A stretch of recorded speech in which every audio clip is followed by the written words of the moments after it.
Dictation अभ्यास के लिए हमारे चैनल को सब्सक्राइब करें। चलिए शुरू करते हैं।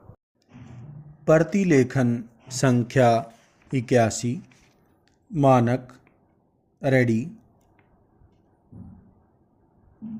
स्टार्ट। महोदय, नई दिल्ली में हुई लोकदल की राष्ट्रीय कार्यकारिणी की बैठक को विदेश नीति की दृष्टि से निश्चित रूप से ऐतिहासिक कहा जा सकता है।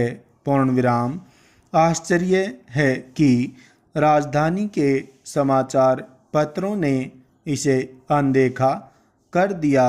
पूर्णविराम। कुछ समाचार पत्रों ने तो लोकदल संबंधी समाचार ही नहीं दिया और जिन्होंने दिया उन्होंने विदेश नीति के बारे में पार्टी की नई नीति का उल्लेख नहीं किया।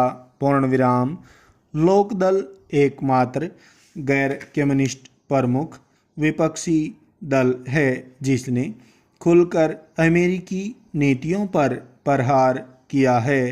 पूर्णविराम। इस विदेश नीति का एक महत्वपूर्ण पहलू यह भी है कि लोकतंत्र विदेश नीति की मुख्य धारा में आकर असली गुट निरपेक्षता के प्रचारकों से स्पष्ट रूप में अलग हो गया है। पूर्णविराम। लोकदल के प्रस्ताव में कहा गया है कि भारत सोवियत मैत्री दोनों देशों की सुरक्षा और स्वतंत्रता के लिए ही नहीं बल्कि विश्व शांति के लिए भी आवश्यक है। पूर्णविराम। राष्ट्रीय सहमति पर आधारित भारत सोवियत संबंधों को और सुदृढ़ किया जाना चाहिए। पूर्णविराम। आज की राजनीतिक परिस्थितियों में भारत सोवियत मैत्री को सुदृढ़ करना ऐतिहासिक आवश्यकता हो गई है क्योंकि रूस हमारा पड़ोसी ही नहीं हमारा हितकारी भी है। पूर्णविराम। भारतीय विदेश नीति के निर्धारक कभी कभी सोवियत संघ और अमेरिका को महाशक्ति बताकर समकक्ष रखने की मूर्खता करते हैं। पूर्णविराम। निसंदेह इस तरह के प्रयासों से सिर्फ अमेरिका के विस्तारवादी इरादों को प्रोत्साहन मिलता है। इस तरह लोकदल ने सोवियत संघ और अमेरिका को एक ही तराजू में तौलने की नीति का विरोध किया है। पूर्णविराम। लोकदल का मानना है कि हिंद महासागर में अमेरिकी सैनिक उपस्थिति के कारण भारतीय उपमहाद्वीप क्षेत्र में स्थिति विस्फोटक हो गई है। पूर्णविराम। अमेरिका पाकिस्तान को आधुनिक हथियारों से लैस कर रहा है यह जानते हुए भी कि ये हथियार आखिर भारत के विरुद्ध ही इस्तेमाल किए जाएंगे। पूर्णविराम।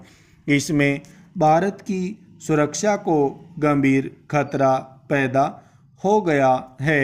पूर्णविराम।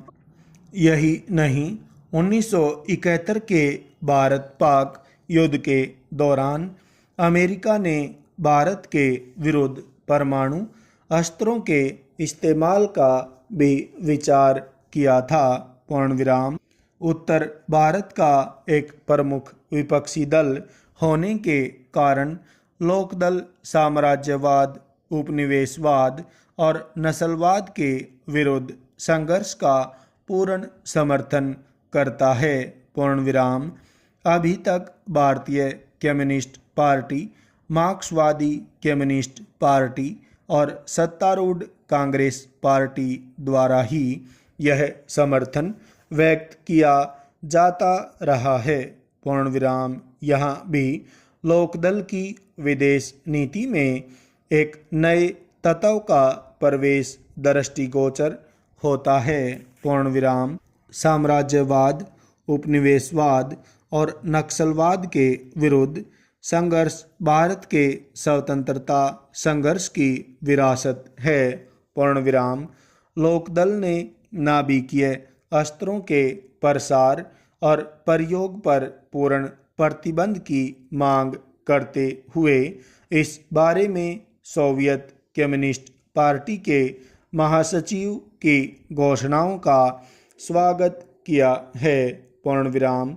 प्रस्ताव में आगे कहा गया है कि नाभिकीय और अन्य प्रकार के अस्त्रों की अंधाधुंध होड़, अंतरिक्ष युद्ध योजना और रासायनिक युद्ध की तैयारी से विश्व शांति को खतरा पैदा हो गया है। पूर्ण विराम। इसका एकमात्र समाधान है पूर्ण निशस्त्रीकरण। पूर्ण विराम। आज की दुनिया में कोई भी राजनीतिक पार्टी घरेलू मामलों तक अपने को सीमित नहीं रख सकती। पूर्ण विराम। अतः भारत को अमेरिका और सोवियत संघ के प्रति स्पष्ट नीति स्वीकार करनी ही होगी और गंभीरता पूर्वक सोचना होगा कि क्या अमेरिका हमारे राष्ट्रीय हितों के कारण खतरा तो नहीं और क्या सोवियत संघ से इन हितों की रक्षा होती है। पूर्ण विराम। अगर किसी देश से भारत को खतरा है तो उस देश से मित्रता करने का कोई लाभ नहीं हो सकता, लेकिन इसके साथ ही साथ उससे शत्रुता रखना भी ठीक नहीं। पूर्ण विराम। अतः मेरा निवेदन यह है कि भारत को चाहिए कि रूस से मित्रता रखने के साथ साथ अमेरिका को अपना शत्रु न समझे और उसके साथ भी मित्रता का व्यवहार करता रहे। पूर्ण विराम। एक दिन अमेरिका स्वयं महसूस करेगा कि भारत की स्थिति क्या है और वह क्या चाहता है। पूर्ण विराम।